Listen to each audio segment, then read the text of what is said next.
Hello guys, बहुत बहुत स्वागत है आप सभी का हमारे यूट्यूब चैनल पर जिसका नाम है इन्वेस्ट इन स्टॉक। तो दोस्तों, वीडियो में बात कर रहे हैं आईडीएफसी फर्स्ट बैंक लिमिटेड के स्टॉक के बारे में। Q1 का रिजल्ट अनाउंस हो चुका है और बैंक ने Q1 के रिजल्ट में 630 करोड़ का लॉस जो है वो जनरेट किया है। बहुत बड़ी अमाउंट होती है 630 करोड़, और 630 करोड़ के लॉस की वजह से बैंक में बहुत सारे लोगों का पैसा जो है अब स्टक होते हुए नज़र आ रहा है। और इस लेवल पर भी हम में से बहुत सारे लोग जो है अभी स्टक होकर बैठे हैं। अगर आप लोग भी उनमें से एक हैं, यानी कि अगर आप लोगों ने 55 रुपये, 58 रुपये, 60 रुपये, 64 रुपीज़ के ऊपर बाइंग की है, तो प्लीज़ एक बार कमेंट बॉक्स में कमेंट जरूर कीजिएगा कि कितने शेयर कौन कौन से प्राइजेस पर आपने बाय किए हैं। और दोस्तों, अभी के लेवल पर हमें क्या करना चाहिए, क्योंकि बहुत बड़ी जो न्यूज़ है 630 करोड़ के लॉस की वो हमारे सामने है। तो इन सभी न्यूज़ का क्या असर पड़ने वाला है स्टॉक के परफॉर्मेंस पर, तो आइए जान लेते हैं। अगर प्रीवियस क्लोजिंग की बात की जाए दोस्तों, तो 52 रुपीज़ पर प्रीवियस क्लोजिंग थी।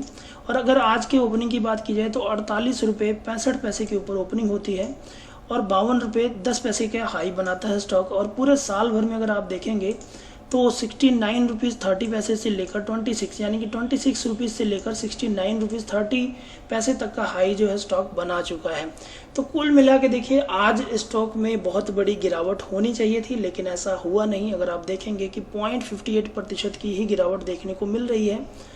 और स्टॉक ने ओपनिंग के बाद से ही काफ़ी अच्छा खासा यहाँ पर परफॉर्म किया है, यानी कि कई बार यहाँ पर डाउन ट्रेंड भी देखने को मिला, लेकिन क्लोजिंग होते होते स्टॉक में अच्छा मूव, यानी कि प्रीवियस क्लोजिंग से मात्र 30 पैसे की गिरावट के साथ ही स्टॉक क्लोज हुआ। तो कुल मिला के एक चीज़ यहाँ पर यह है कि स्टॉक जो है 50 रुपये के लेवल पर काफ़ी लंबे समय से बना हुआ है। अगर आपको पिछले 5 दिनों का ग्राफ दिखाएंगे तो 0% की यहाँ पर रिटर्न, यानी कि आज से 5 दिन पहले स्टॉक का प्राइस 51 रुपये 70 पैसे था। एक महीने पहले की बात की जाए तो 5.05% का यहाँ पर नेगेटिव में रिटर्न देखने को मिलता है, यानी कि स्टॉक का प्राइस जो है 54 रुपीज़ के ऊपर चल रहा था। 6 महीने पहले की बात करें तो 6 महीने में भी 8.5% तक का रिटर्न देखने को मिलता है। अगर केवल 2021 की बात की जाए तो 38% तक का रिटर्न, एक साल में 98% तक का रिटर्न और 5 साल में 2% तक का रिटर्न जो है स्टॉक में देखने को मिलता है। तो अभी के टाइम पे जिस तरह की गिरावट हो रही है, तो यहाँ पर देखिए एक चीज़ मैं बता दूँ कि अगर आपका फोकस शॉर्ट टर्म का है तो शॉर्ट टर्म वाले आप यहाँ पर प्रॉफिट बुकिंग करके निकल सकते हैं जब भी आपको मौका मिले। और जितने भी लोग यहाँ पर लंबे समय के लिए सोच कर बैठे हैं, यानी कि उनका फोकस लॉन्ग टर्म का है, और एक इन्वेस्टर वही होता है जो स्टॉक में पैसा लंबे समय तक होल्ड करके रखे। तो अगर आपने पैसा यहाँ पर होल्ड करना है, पैसा लगा के रखना है लंबे समय तक, तो बने रहिए दोस्तों, बिंदास होकर बने रहिए। आपको बहुत अच्छे अच्छे लेवल्स जो हैं स्टॉक में देखने को मिलने वाले हैं। अगर आईडीएफसी फर्स्ट बैंक के Q1 के नंबर्स को देखा जाए तो बहुत सारी चीज़ें हमें समझ में आएंगी। अगर इनके रेवेन्यू को देखा जाए तो मार्च 2021 में रेवेन्यू जो था 3,993 करोड़ का था, जो कि इंक्रीज़ हुआ यहाँ पर 4,089 करोड़ का देखने को मिलता है।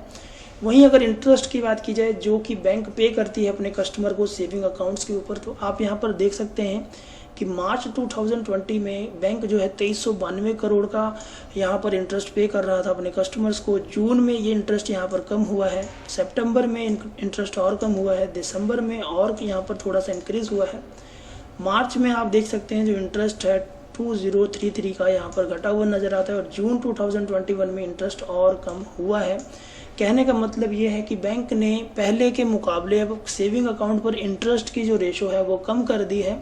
और अगर एक्सपेंसेस की बात की जाए तो एक्सपेंसेस यहाँ पर काफ़ी इंक्रीज़ हुए हैं। 3911 का एक्सपेंस केवल जून 2021 में देखने को मिलता है। फाइनेंसिंग प्रॉफिट की बात की जाए तो यहाँ पर नेगेटिव में देखने को मिलता है। अदर इनकम यहाँ पर जैसा कि पहले देखने को मिलता था 849 करोड़ की देखने को मिली है, लेकिन प्रॉफिट बिफोर टैक्स जो है यहाँ पर डिक्रीज़ हुआ, यानी कि 877 करोड़ का प्रॉफिट जो है लॉस जो है हम कह सकते हैं यहाँ पर देखने को मिलता है। अगर नेट प्रॉफिट को देखा जाए तो जो कि मार्च 2021 में 128 करोड़ का था, वो जून 2021 में नेगेटिव में 630 करोड़ का देखने को मिलता है, यानी कि बैंक को बहुत बड़ा नुकसान हुआ है। और ये नुकसान के पीछे की वजह क्या है वो भी आपको बता दें।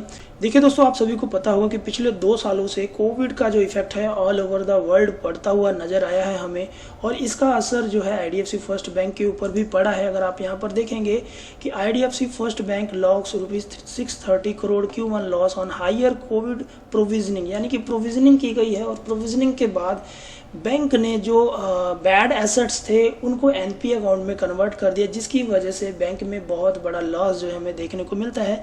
अगर आप पूरी न्यूज़ को पढ़ेंगे तो आप इजीली समझ सकते हैं। Private lender IDFC on Saturday reported A net loss of 630 crore in April-June quarter due to provisioning measure of cushioning the impact of second wave of COVID-19 pandemic. यानी कि पैंडेमिक का असर आम जीवन पर भी पड़ा है और इसका असर जो है बैंकिंग सेक्टर के ऊपर भी पड़ता हुआ नजर आया है। अगर बात की जाए जून 2020 में बैंक को 93.55 करोड़ का प्रॉफिट जो है हुआ था, और अगर बात की जाए लास्ट क्वार्टर की तो लास्ट क्वार्टर में भी बैंक ने 127.81 करोड़ का प्रॉफिट जो है बनाया था। लेकिन कोविड के सेकंड वेव की वजह से जो प्रोविजनिंग की गई है, प्रोविजनिंग के बाद जो इनके प्रोविजनिंग पूल का नंबर था वो 375 करोड़ से 725 करोड़ हो चुका है, जिसकी वजह से इतना बड़ा लॉस जो है हम सबके सामने देखने को मिलता है।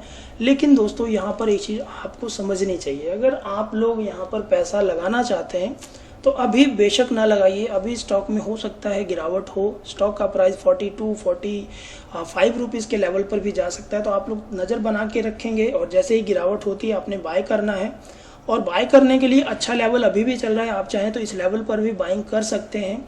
ओवरऑल अगर स्टॉक को देखा जाए लंबे समय के लिए, लंबे समय के फोकस है, तो आपको एक मल्टीबैगर रिटर्न जरूर बनाकर देगा बैंक।